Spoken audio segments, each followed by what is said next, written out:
Well, folks, the time has come. Reverend Jeff has to step outside the world of Bigfoot and bring you a first-in-a-lifetime movie review. Pay no attention to the man behind the curtain. Yes, that's right. It's the great and powerful Oz. IMDb Storyline says Oscar Diggs, a small-time circus magician with dubious ethics, is hurled away from dusky Kansas to the vibrant land of Oz. At first, he thinks he's hit the jackpot. Fame and fortune are his for the taking. That all changes, however, when he meets three witches, Theodora, Evanora, and Glinda, who are not convinced he's the great wizard everyone's been expecting. Reluctantly drawn into the epic problems facing the land of Oz and its inhabitants, Oscar must find out who's good and who's evil before it's too late. Putting his magical arts to use through illusion, ingenuity, and even a bit of wizardry, Oscar transforms himself not only into the great and powerful Wizard of Oz, but into a better man as well. Written by Walt Disney Studios Motion Pictures. Since I was a child, I've been in love with the Wizard of Oz. Who wasn't? The epic tale of Dorothy and her escapades with the lion, the scarecrow, and the Tin Man are just burned into happy memories in my mind.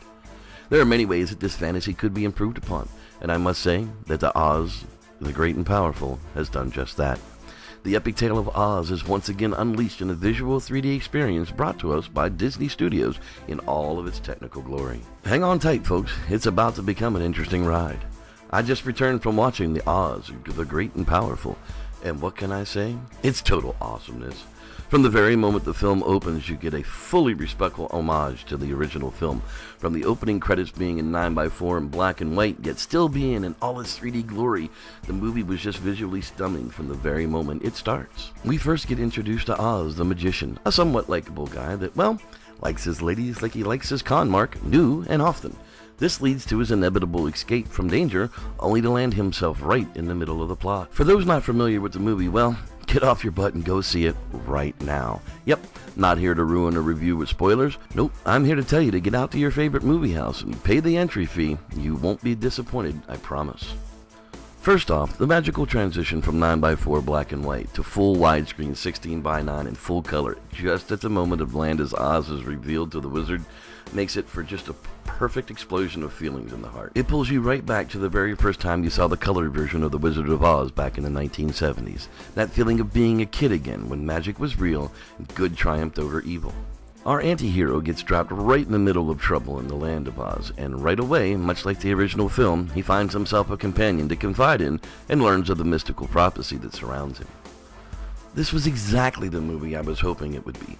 Stunning visual scenes, amazing costume, fabulous casting, right down to the three hottest witches I've ever seen in a movie. Witches of Eastwick, eat your heart out. Oz knows he doesn't have the answer that the land needs, but he plays the part anyhow to his own advantage.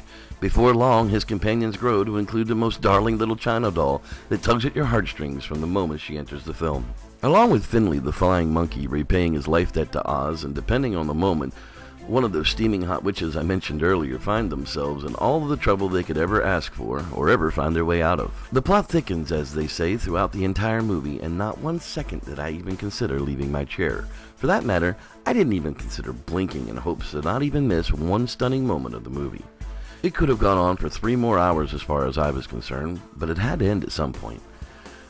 The theater was silent, not a peep from anyone. That included the children that were there seated.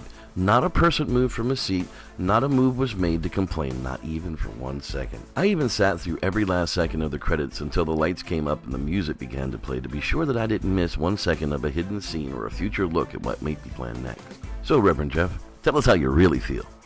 If you miss this movie on the big screen, you will regret it until some theater brings it back for a special showing, and God only knows when that's going to be. Take a group, go by yourself, but do not make a mistake by making an excuse not to go see this film on the big screen. Thanks for checking out my movie review on Oz, the Great and Powerful. I'm Reverend Jeff, and may the Squatch be with you.